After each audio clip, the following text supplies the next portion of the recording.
All right, so one of the major updates from 3 to 4 was the 4K 240. And I tell you what, I remember testing out the 4K 240 for the first time when I got Pocket 4, and I was like, wow, like this is so beautifully smooth. Like it's so good. The issue is it's so good until it's not good. I'm here in the UK, which is a PAL region. So when I transferred inside and continued doing some tests in 4K 240 and I watched the footage back, everything was a complete flickering mess. The shots were completely unusable. So if you are in a PAL region like I am here in the UK, do not shoot in 4K 240 if you're gonna be shooting inside or even outside and around a lot of lights. Instead, drop down to 4K 200. 4K 200 still looks beautifully smooth just without the flickering lights. If you are going to be shooting outside, for example, and there is no lights around, you probably could get away with shooting 4K 240 because I definitely have. But if you're inside, nah, drop it down to 4K 200. And if you are shooting in higher frame rates like 4K 200 or 4K 240 or even 4K 60, be careful how you have the screen brightness set. The higher you go, the toastier Pocket 4 is going to get. Now, annoyingly, you can't actually see the actual percentage of the screen brightness. It's just like a slider. On the Pocket 3, you can see the percentage. So I don't know why they removed the percentage, but they removed the percentage. So you kind of just have to guess where you are. What I would say is don't go above 50%, which is obviously halfway, because above that, he does get toasty. So if you are shooting in higher frame rates and you don't want to risk him overheating and like shutting down and not being able to record, keep the screen brightness as low as you can. Obviously it's a balance here because you still need to see what's going on. So judge it based on the settings around you. But yeah, keep in mind, higher frame rates, keep the screen brightness as low as you can. I'll be honest with you, when I first saw Phil, I was like, nah, I am not gonna be using that light. Fast forward to now, I'll tell you what, I have used Phil quite a lot. Even when I'm shooting outside and it's daylight, just that extra bit of light beaming on your face makes a massive difference. However, you need to be careful when you're using Phil, because what I have found is if you don't position him correctly, the light beam starts to appear at the top of the shot, because you know the way the camera moves and sometimes it likes to point up a little bit, especially if you're moving the camera around a lot. If you have the light position, let's say like I have now, chances are the beaming light is going to appear at the top of the shot. So don't have it pointing like this. Instead, open the light up to the max and then bend the light facing you like that. So basically what you need to make sure is there's the biggest gap possible between the lens and the light. When it's like this, it will minimize the risk of Phil appearing at the top of your shot. If you're used to shooting in D-Log-M on some of DJI's other cameras like the Action 6, Action 5 Pro, Nano, Pocket 3, whatever, you'll realize that you can pretty much use the same D-Log-M to Rec 709 conversion to convert all the footage from those cameras, and yeah, all the footage looks beautiful at the end. However, if you're planning on shooting in D-Log on Pocket 4, do not use the D-Log-M to Rec 709 conversion LUT to convert the footage, because the footage won't look beautiful. There's no other way to put it. The footage is gonna look shit. You need to use the actual D-Log to Rec 709 conversion LUT. It can be found on DJI's website, which actually, I don't know why I'm pointing up there. I'll leave it linked down below just in case you don't know where it is. So use that LUT. Do not use the D-Log-M to Rec 709 conversion LUT. When you press record, don't start speaking straight away, or it's gonna cut off the beginning part of what you've just said, like this. So in this hand, I've got Pocket 4 and I'm gonna start counting, and as soon as I say 1, I'll press record. 1, 2, 3, 4, 5, 6, 7. 3, 4, 5, 6, 7. So you can literally hear that it cut off numbers 1 and 2 and went straight to 3, even though I pressed record as I said 1. So the rule I have in my head is don't start speaking until you see 2 seconds in the timer in the top left in the red box, like in the top left of the screen. Don't start speaking, because then there's no risk of it cutting the first bit off of what you're saying. The same applies to the end bit as well. So if I was speaking now and as soon as I literally stopped talking, I press the record button, it could risk cutting off the end word. So again, wait 1 or 2 seconds after you've said your last word and then stop recording. Doing that will hopefully mean that the beginning part of your sentence and the last part of your sentence won't be cut off. The internal storage feature on Pocket 4 is a feature I never ever want to be without on any camera. Like when you pick up a camera now that doesn't have internal storage, you really feel it. You're really like, oh, so I've got to get an SD card. I've got to dust off my SD card. The issue with the internal storage on a camera though is it can make you slightly lazy, especially when you've got a massive amount of internal storage like you do on the Pocket 4 with the 107 gigabytes. I learned the hard way. I shot tons and tons and tons of footage, and then I went on a trip to Malta and Pocket 4 got a little bit wet, so he got water damaged, and all of that footage that I had previously shot, gone. Not recoverable. I spoke to DJI, they tried to recover it, but the whatever it is inside was so corroded that they said, nah, there's just no way for them to get the footage off. So what you need to do is you need to get into a habit of transferring the footage at the end of each day, at the end of each shoot. Don't let it build up. Trust me, I know how the mind works. Like my mind leading up to that trip to Malta was like, oh, I've got enough space. Don't worry, I know there's footage on there. I've got enough space. I don't need to transfer it now. I had a number of options, a number of occasions to transfer all that footage I had shot with Pocket 4 onto my laptop, but I didn't because my mind said, I'll do it tomorrow because I've got enough space.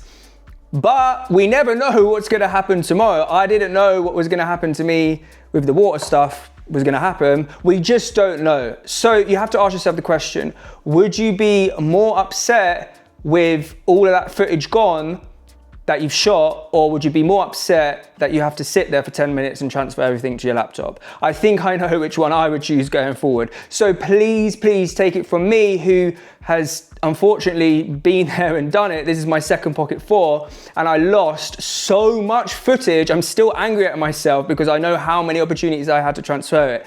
Don't let footage build up on the internal storage.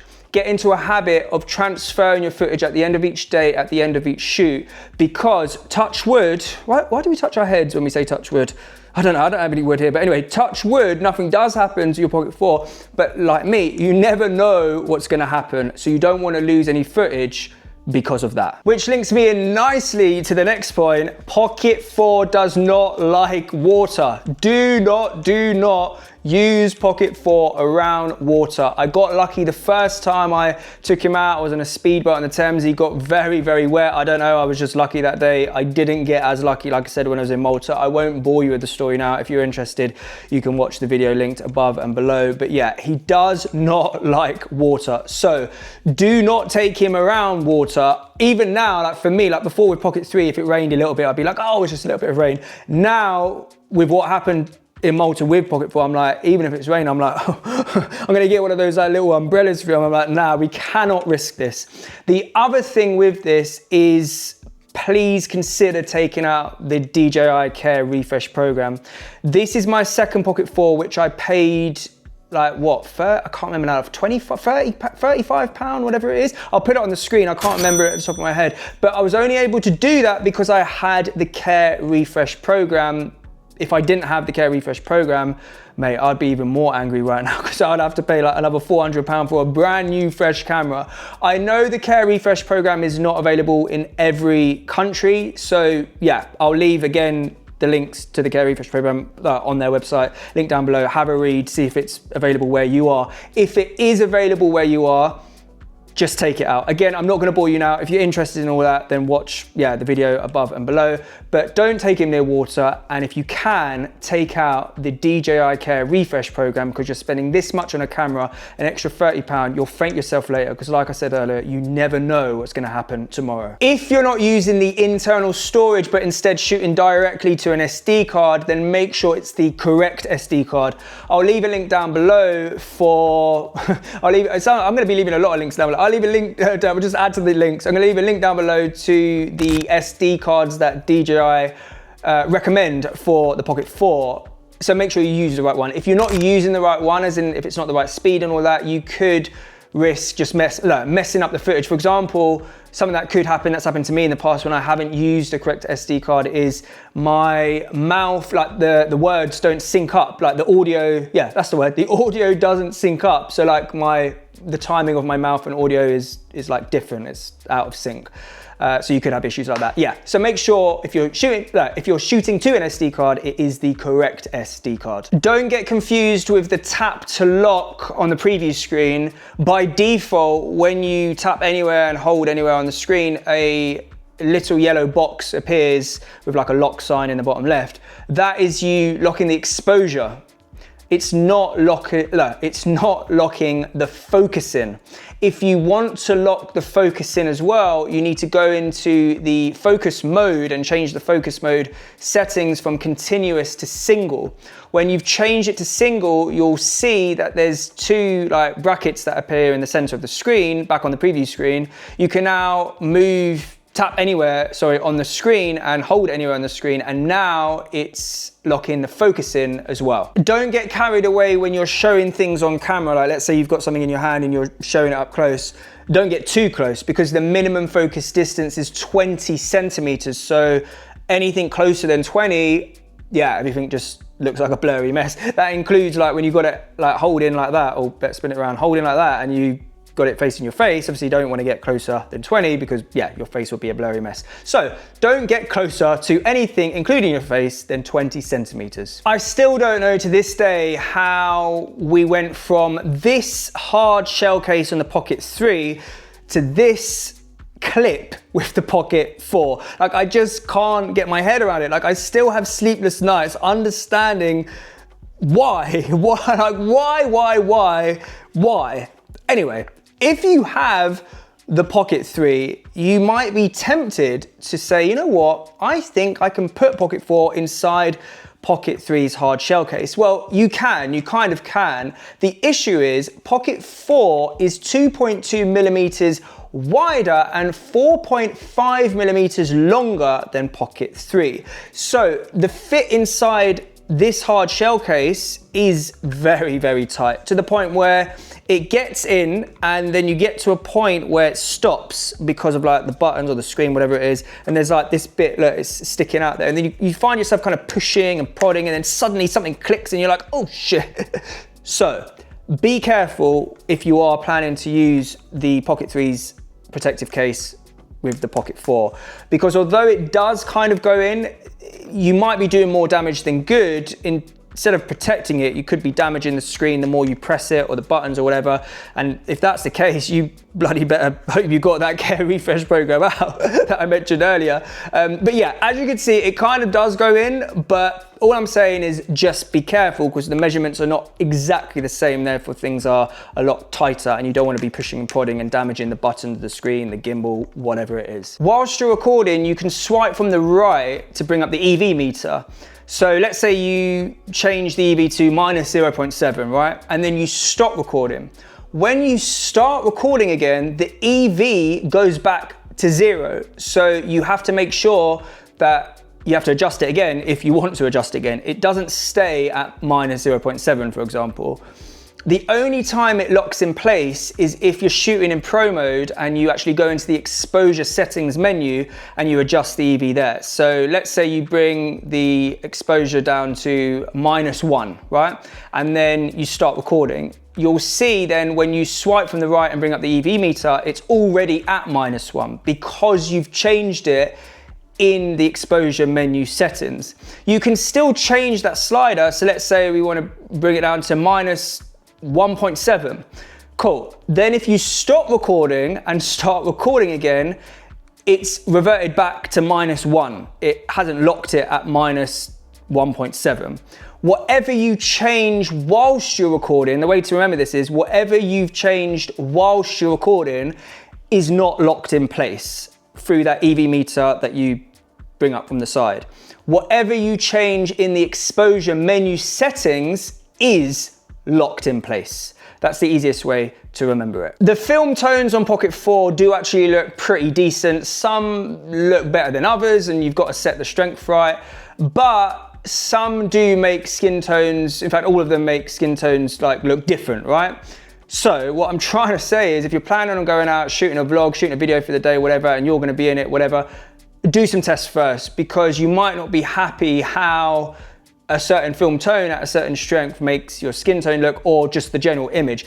Everything pretty much looks great on these mini screens. It's when you get back and you watch it on the big screen and you're like, oh shit, and it's just too late, because the film tones are baked into the image, so if you don't like it, there's nothing you can do, they're unrecoverable.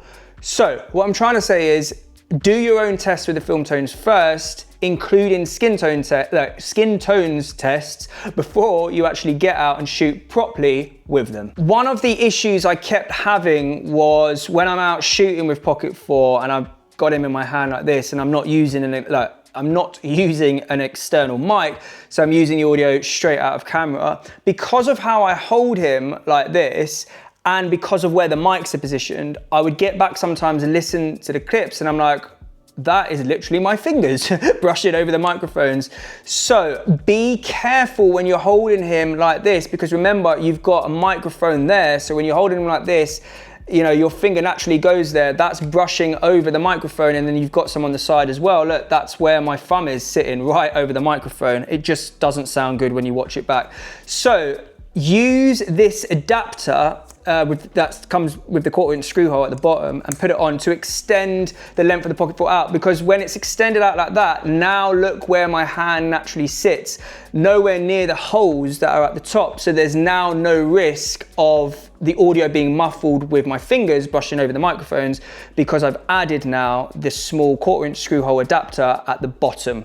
And when you add this at the bottom, it also makes it so you will never forget it, because you can't attach a tripod or whatever it is to the bottom of it without this adapter. And obviously this adapter is small, it's easily lost. So if you just kind of almost keep it on there permanently, it kind of acts as a way to extend the length of Pocket 4, so there's no risk of the microphones being brushed with your fingers, like I said, but also so you'll never risk forgetting it at home when you want to use a tripod. And talking of tripod, if you attach mini tripod legs like this and you're recording using the internal mics, be careful not to hold Pocket 4 by the legs, because if you do, you're gonna hear like the click clacking coming through the audio. If you've got an external mic connected and you're not using the internal mics, you might be able to get away with it. Even then, you can probably still hear this now, like the click clacking, like through the external mic. I mean, you're not gonna walk around obviously tickling the legs,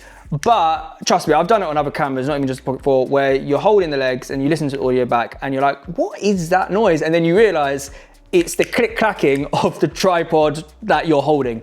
So be careful if you do attach tripod legs that you don't hold him by the tripod legs, especially if you are using the internal microphones, because if you do, all you're gonna hear in the audio is click clacking. If you're not using the internal mics, but instead using an external mic, then make sure the external mic is connected properly before you actually start recording properly. The easiest way to see and know that the mic is connected properly is when you're speaking, like I am now. At the top of the preview screen, you can see there's like a green bar that sometimes goes orange if it's peaking or whatever, but mainly stays green. If that green bar isn't moving as you're speaking, mate, you ain't connected properly, so go back into the mic settings and make sure things are connected properly, because this is gonna be an issue if you are speaking like to the camera like this and you start walking away and you don't realize you're not connected, because when you watch the footage back, yeah, trust me, I've been there and I've done it. So make sure your external mic is connected properly. All right, and there you go. Hopefully all of that will help you stay feeling happy instead of feeling crappy. Get your hands on me.